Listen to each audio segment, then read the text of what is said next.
getting back to the electronic money and banning cash, this is a huge thing, and we're going to hear a lot about it. And these are the bad guys, as I call them, trying to get everybody into an electronic system.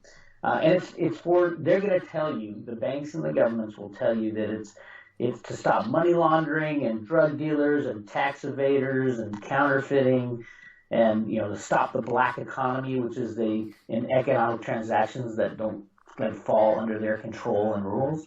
But the real reasoning behind it is to get us all under their control, because the banning of cash destroys your economic freedom, because everything has to go through their system, their electronic system, so that they can tax every transaction. They can track you. I mean, it is the mark of the beast. Yeah. And the fact that the mark of the beast was 666, those are digits, and computer programs are written in zeros and ones, and that's exactly what's going on there. But also, it makes confiscation of your wealth very easy if it's all electronic.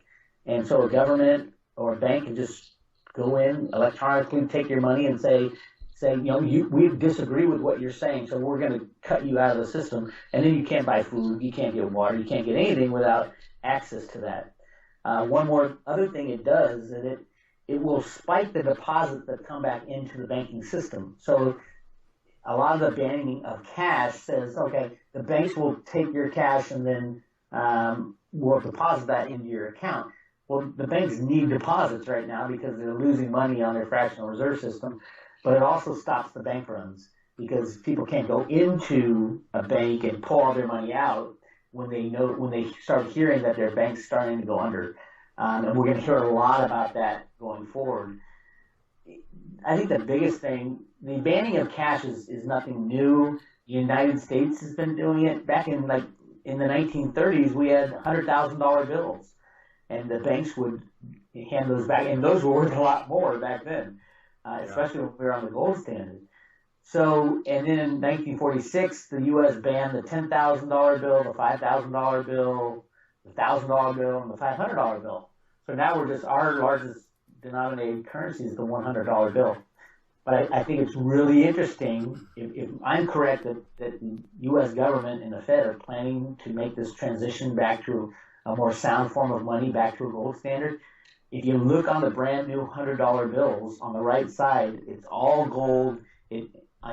There's a gold inkwell, a gold fountain pen, and it says on there, written in gold, the part of the Declaration of Independence, that the people have the right to overthrow their government. It says that right on the front of the new $100 bill, and I think that's what's coming up. It's going to be really interesting to see this all play out, but I'm sure from my analysis of the Fed Boston documents that the plan is to crash the system and go back to a gold standard in the United States. We have been telling people to get out of the system for quite a while, as much as you can. You got to pay bills and things like that, I understand, but there's no reason, especially because you're making zero money on any kind of bank account that you have. There's no reason to hold your physical money, your cash in the bank. And there have been suggestions by very high-level people within the United States that they want to ban cash. Larry Summers, the ex-Treasury Secretary, has said it blatantly, flat out. We need to ban cash in the United States. Stanley Fischer, the number 2 guy at the Fed, has said we need to ban cash. So it will come to the United States, and when the banks start wobbling even more over the next few months, there will be, and it might be, banning cash might mean after the system crashes and everybody's cut off from the system, they start reallocating money to the people via electronic blips only and no cash. And that's their way to say, we have taken full control now because you made a bad decision to keep your money in the banking system, even though the FDIC is supposed to guarantee, I think it's $250,000 per account at an individual bank. The problem with the FDIC now is that with the Dodd-Frank bill, the FDIC is required by law to pay the banking derivatives out first. So basically, the FDIC will have to pay hundreds of trillions of dollars to save the banks before they can pay, the $200,000 max in bailing out mom and pop savings and checking account. I think that was put into the law to ensure that there wouldn't be a bailout because the FDIC doesn't have the money. They guarantee trillions and trillions, now hundreds of trillions of dollars worth of assets, and they have no money. They have very little money, and they have to go to Congress to get approval. This pretty much assures that the U.S. Congress will not give the banks a bailout this time.